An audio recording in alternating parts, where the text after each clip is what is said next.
اچھا، یہ سوال آیا ہے کہ ایک عورت امید سے تھی یا حاملہ تھی، خاوند سے کسی بات پر جھگڑا ہوا اور خاوند نے غصے میں آ کر اسے 3 طلاقیں دے دی۔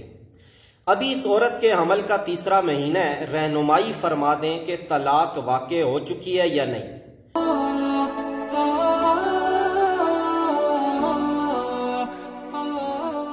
تو عرض یہ ہے کہ ہمارے معاشرے میں ایک بہت بڑی غلط فہمی دین سے دوری کی وجہ سے یہ پائی جاتی ہے کہ اکثر لوگ سمجھتے ہیں کہ حمل کے دوران خاوند کے طلاق دینے سے بیوی کو طلاق واقع نہیں ہوتی۔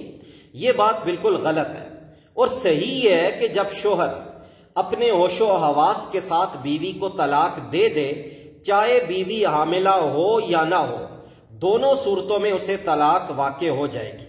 اور اس کی دلیل قرآن پاک میں اللہ کا یہ ارشاد ہے، وَأُولَاتُ الْأَحْمَالِ أَجَلُهُنَّ أَن يَضَعْنَ حَمْلَهُنَّ، کہ حمل والی عورتوں کی عدت کی میعاد یہ ہے کہ وہ بچہ جن لیں۔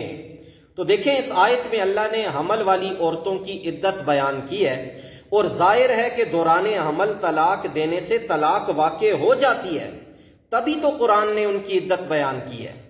تو اگر حاملہ عورت کو دوران حمل طلاق واقع نہ ہوتی تو پھر قرآن ان کی عدت کا تذکرہ ہی کیوں کرتا؟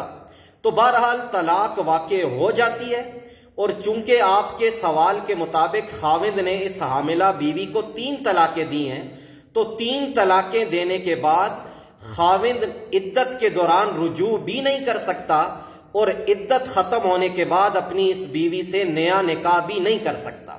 اب اگر یہ دونوں میاں بیوی بن کر رہنا چاہتے ہیں تو اس کی ایک ہی صورت ہے، اور وہ ہے حلالہ شرعیہ، جس پر میرا تفصیلی بیان میرے چینل پر موجود ہے۔ اس کو دیکھ بھی لیا جائے اور سمجھ بھی لیا جائے۔ اللہ ہم سب کو دین کی سمجھ نصیب فرمائے۔